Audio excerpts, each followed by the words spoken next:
Hi guys, Hebah Patel lead role లో నటించిన honeymoon express movie బాగుందా లేదా, చూడొచ్చా లేదనేది ఈ వీడియోలో అయితే మనం మాట్లాడుకుందాం.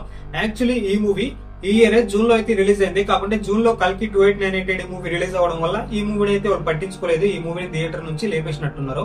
ఇక ఈ మూవీ రీసెంట్ గా అమెజాన్ ప్రైమ్ లోకి తెలుగు స్ట్రీమింగ్ లోకి అయితే వచ్చింది. ఈ మూవీ నేను చూసాక నాకేమనిపించిందంటే, మెయిన్ గా డైరెక్టర్ బాల రాజశేఖర్ గారు ఆ స్టోరీ కాన్సెప్ట్ అయితే మంచి కాన్సెప్ట్ తీసుకున్నారు. కాకుంటే దానిని మన ముందుకు ఎగ్జిక్యూట్ చేయడంలో ఫెయిల్ అయ్యారని చెప్పొచ్చు. ఒక క్యారెక్టర్స్ మరొక క్యారెక్టర్స్ మధ్యన కాన్ఫ్లిక్ట్ సరిగ్గా ఉండదు.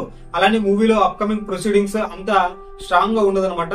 ఫ్లాట్ గా వెళ్తూ ఉంటది. స్టోరీ అయితే నెరేషన్ చేయడంలో అంత ఎంగేజింగ్ అయితే అనిపించదు అనమాట. దాని వల్ల మూవీ అయితే నాకు వర్కౌట్ కాలేదు. లేదు మీరు చూస్తానంటే చూసుకోవచ్చు, నాకైతే మూవీ అయితే బాగాలేదు. మెయిన్ గా ఈ మూవీ కాన్సెప్ట్ విషయానికి వస్తే, హీరో ఇసాన్, హీరోయిన్ సోనాలి ఇద్దరైతే ఉంటారు.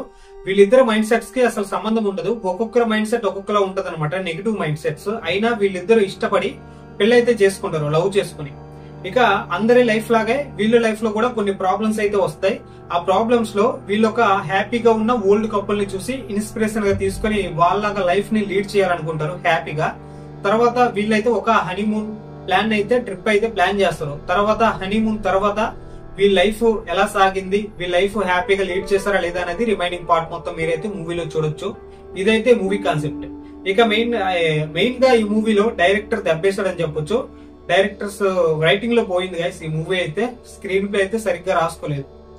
అండ్ ఈ మూవీ కాస్ట్ విషయానికి వస్తే, చైతన్య గారు అయితే మంచి పెర్ఫార్మెన్స్ అయితే ఇచ్చారు. మీరు ఇంతకు ముందు కీడకోల మూవీలో అయితే ఈయన యాక్టింగ్ చూసే ఉంటారు. అండ్ హెబ్బా పటేల్ కూడా డీసెంట్ పెర్ఫార్మెన్స్ అయితే ఇచ్చారు. ఇక తనిఖీల భరణి, ఆలీ వీళ్ళందరూ వాళ్ళ క్యారెక్టర్ తగ్గట్టు ఓకే పర్ఫార్మెన్స్ అన్నట్టుంది. అండ్ ఈ మూవీ అయితే నాకైతే నచ్చలేదు. లేదు చూస్తామంటే మీరైతే చూడొచ్చు. ఈ మూవీకి IMDb రేటింగ్ కూడా 8.1 అయితే వచ్చింది. ఎవరి మైండ్ సెట్ వాళ్ళదనమాట. నేను ఒక మైండ్ సెట్ తో చూస్తా, మీరు ఒక మైండ్ సెట్ తో మూవీ అయితే చూస్తారు. మీకు నచ్చొచ్చు, నాకు నచ్చకపోవచ్చేమో.